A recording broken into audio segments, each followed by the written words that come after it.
जैसे प्रहलाद के मन में समझ में आ गई, ठीक मेरा पिताजी तो नींद में बोला है, नो कह मैं भगवान हूँ मेरी पूजा करो, ये तो नींद में शनिपात के मरीज की तरह बांटा है।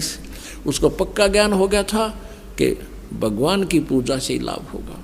तो उसने सैकड़ों यातनाएं दी अपने पुत्र को, लेकिन प्रहलाद टस से मस नहीं हुआ। और पुण्यात्माओं, यही सती थी अब हुई ये क्रोथा कांड हुआ। इसका कारण यही था कि नकली संतों ऋषि आचार्यों की दुकानें बंद होने के कागार पर आ गई। उनको ये डर था कि कहीं जनता को पता ना लग जाए सच्चाई का और तुम्हें थूकें धक्कारें। अगर तुम इसे आचार्य थे, तुमने कह का भी नहीं पता कहाँ के गुरु थे। उन्होंने राजा और प्रजा को भ्रमित करके कितना जुल्म ढा दिया, कितनी झूठ बोल दी, कितनी बकवाद कह दी कि वहाँ ऐसा होता है ऐसा होता है। लेकिन आप जी प्रहलाद के रोल पर थे। आपने उस समाज और उस झूठे आचार्यों की और इस झूठे मीडिया की कतई नहीं सुनी। आप टस से मस नहीं हो सके आपने प्रहलाद वाला रोल किया है। नहीं इतनी बूंदी सुनकर तो घर के भी दूर भाग जाए जो हमारे बारे में अफवाहें फैलाई। तो पुण्यात्माओं, यह परीक्षा थी परमात्मा की कि मेरे बच्चे मुझे कितना पहचान सके हैं। क्योंकि 1994 से लेकर 2006 में युकांड हुआ था। 1994 से लेकर 2006 तक 12 वर्ष लगभग हो गए। इन 12 वर्षों के अंदर परमात्मा ने ये देखना था कि ये बच्चे मुझे कितना पहचान चुके हैं। क्योंकि आज से 600 वर्ष पहले परमात्मा ने एक परीक्षा की थी।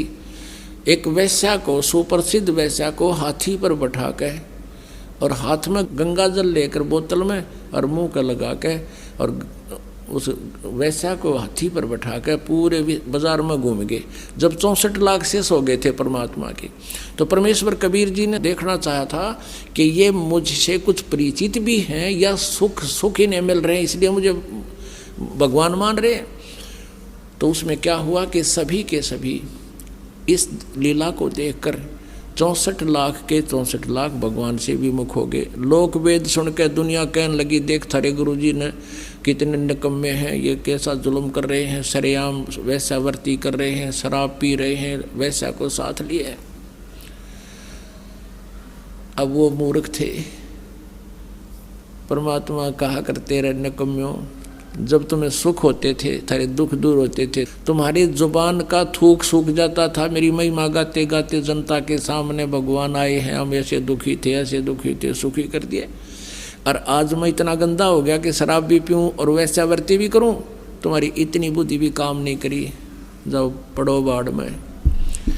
यही देखना चाहते थे परमात्मा। तो पुण्यात्माओं, आज उससे भी बुरे आरोप हम पर लगाए, लेकिन मेरे बच्चा एक भी टस से मस नहीं हुआ, क्योंकि ये परिचित हो चुके थे भगवान से। तो इस शिक्षा का हमें ये लाभ हुआ है कि हम भगवान को पहचान रहे हैं। यह परीक्षा थी। और अब देखना ये विस्तार कितनी स्पीड से विश्व में जाएगा। हमारा उद्देश्य है कि सब मानव समाज इस तत्वज्ञान से परिचित हो और जिससे ये माया की दौड़, माया की हाहाकार मच रही है, इसके पाने के लिए ना भाई देखता, ना बेटा देखता, ना माँ, ना कुछ। भाई बहन का आपस में रोज़ लड़ाई रहती है, झगड़े बढ़ गए हैं, पैसा कमाने के लिए रिश्वत है। तेरा गजब हो। समाचार पत्रों में सुनते हैं, राजा लोग रिश्वत लेते हैं, जज लोग रिश्वत लेते हैं। आग लगी फिर रह गया कि इस पृथ्वी पर फिर कौन जीव बचेगा। पुण्यात्माओं, कितने तक कानून बना लियो ये सरकारें, कति कोई लाभ नहीं होगा। इस अध्यात्म ज्ञान से जीव को हेट हो जाएगी इन गंदे कर्मों से। उसको पता लग जाएगा कि कहाँ रखूँगा इस धन को, कि आग लाऊंगा, ये पाप मेरे साथ रहेंगे और माया मेरे साथ रहेगी नहीं। तो इस आधार से पूरे विश्व में शांति होगी। हम भगवान की भक्ति में बहुत समय लगा सका करेंगे। अब तो दिन रात माया जोड़न की तगड़मबाजी, फार्मूले याद रखें हम कैसे धन जुड़े।